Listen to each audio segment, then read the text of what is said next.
ಅವರ ಶೌರ್ಯಗಾಥೆಯ ಸಾರಾಂಶವನ್ನು ಇಲ್ಲಿದೆ. ಇದು ಅವರ ಬಾಲ್ಯದಿಂದ ಹಿಡಿದು ಬೈಲಹೊಂಗಲದ ಸೆರೆಮನೆಯವರೆಗಿನ ಸ್ಫೂರ್ತಿದಾಯಕ ಪಯಣವನ್ನು ನೆನಪಿಸುತ್ತದೆ. ಕಿತ್ತೂರು ರಾಣಿ ಚೆನ್ನಮ್ಮ ಅಪ್ರತಿಮ ಶೌರ್ಯದ ಇತಿಹಾಸ. ಕಾಕತಿ ಎಂಬ ಗ್ರಾಮದಲ್ಲಿ ಜನಿಸಿದ ಚೆನ್ನಮ್ಮ ಬಾಲ್ಯದಲ್ಲೇ ಆನೆ ಸವಾರಿ, ಕುದುರೆ ಸವಾರಿ ಮತ್ತು ಶಸ್ತ್ರವಿದ್ಯೆಗಳಲ್ಲಿ ಪಳಗಿದವರು. ಹೆಣ್ಣು ಮಕ್ಕಳಿಗೆ ಯುದ್ಧವೇಕೆ ಎಂಬ ಅಂದಿನ ಸಮಾಜದ ಪ್ರಶ್ನೆಗೆ ತಮ್ಮ ಧೈರ್ಯದ ಮೂಲಕವೇ ಉತ್ತರಿಸಿದವರು. ರಾಜ್ಯದ ರಕ್ಷಣೆ ಮತ್ತು ಬ್ರಿಟಿಷರ ಕುತಂತ್ರ. ಕಿತ್ತೂರಿನ ರಾಜ ಮಲ್ಲಸರ್ಜರನ್ನು ವಿವಾಹವಾದ ನಂತರ ಅವರು ಕಿತ್ತೂರಿನ ರಾಣಿಯಾದರು. ಆದರೆ ವಿಧಿಯಾಟ ಬೇರೆಯೇ ಇತ್ತು.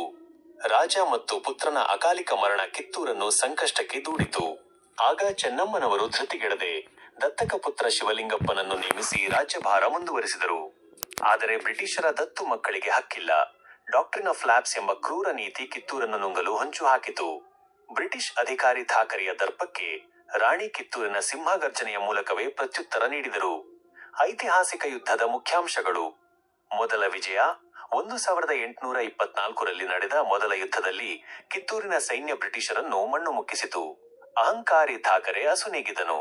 ಸ್ವಾಭಿಮಾನದ ಘೋಷಣೆ, ನಮ್ಮ ನೆಲದ ಮೇಲೆ ನಿಮ್ಮ ಅಧಿಕಾರವಿಲ್ಲ ಎಂಬ ರಾಣಿಯ ಕಿಚ್ಚು ಇಡೀ ರಾಜ್ಯಕ್ಕೆ ಹರಡಿತು. ದ್ರೋಹ ಮತ್ತು ಸೋಲು. ಎರಡನೇ ಬಾರಿ ಬ್ರಿಟಿಷರು ದೊಡ್ಡ ಸೈನ್ಯದೊಂದಿಗೆ ಬಂದಾಗ ದುರದೃಷ್ಟವಶಾತ್ ಸ್ವಂತ ಜನರಿಂದಲೇ ನಡೆದ ದ್ರೋಹದಿಂದ ಕಿತ್ತೂರು ಸೋಲನ್ನು ಅನುಭವಿಸಬೇಕಾಯಿತು. ಬೈಲಹೊಂಗಲದ ಸೆರೆಮನೆ ಮತ್ತು ಅಂತಿಮ ದಿನಗಳು. ಬಂಧಿತರಾದ ರಾಣಿಯನ್ನು ಬೈಲಹೊಂಗಲದ ಕೋಟೆಯಲ್ಲಿ ಸೆರೆಯಿಡಲಾಯಿತು. ದೈಹಿಕವಾಗಿ ಅವರು ಬಂಧಿಯಾಗಿದ್ದರೂ ಅವರ ದೇಶಪ್ರೇಮದ ಕಿಚ್ಚು ಎಂದೂ ಆರಿರಲಿಲ್ಲ. 1829ರಲ್ಲಿ ಅವರು ವೀರಮರಣ ಹೊಂದಿದರು. ಸಂದೇಶ: ಸ್ವಾಭಿಮಾನಕ್ಕಾಗಿ ಹೋರಾಡುವ ಧೈರ್ಯವಿದ್ದರೆ ಇತಿಹಾಸವೇ ನಿಮ್ಮ ಹೆಸರನ್ನು ಬರೆಯುತ್ತದೆ. ಈ ಕಥೆಯ ಆಧಾರದ ಮೇಲೆ ನೀವು ಇತಿಹಾಸದ ಇನ್ಯಾವುದೇ ಪ್ರಮುಖ ಘಟನೆಗಳ ಬಗ್ಗೆ ತಿಳಿದುಕೊಳ್ಳಲು ಇಚ್ಛಿಸುವಿರಾ? ಉದಾಹರಣೆಗೆ, ರಾಣಿಯ ನಂಬಿಕಸ್ಥ ಬಂಟ ಸಂಗೊಳ್ಳಿ ರಾಯಣ್ಣನ ಹೋರಾಟದ ಬಗ್ಗೆ ನಾನು ವಿವರಿಸಬಲ್ಲೆ. ನೀವು ಹೇಳಿದರೆ ಆ ಬಗ್ಗೆ ಮಾಹಿತಿ ನೀಡುವೆ.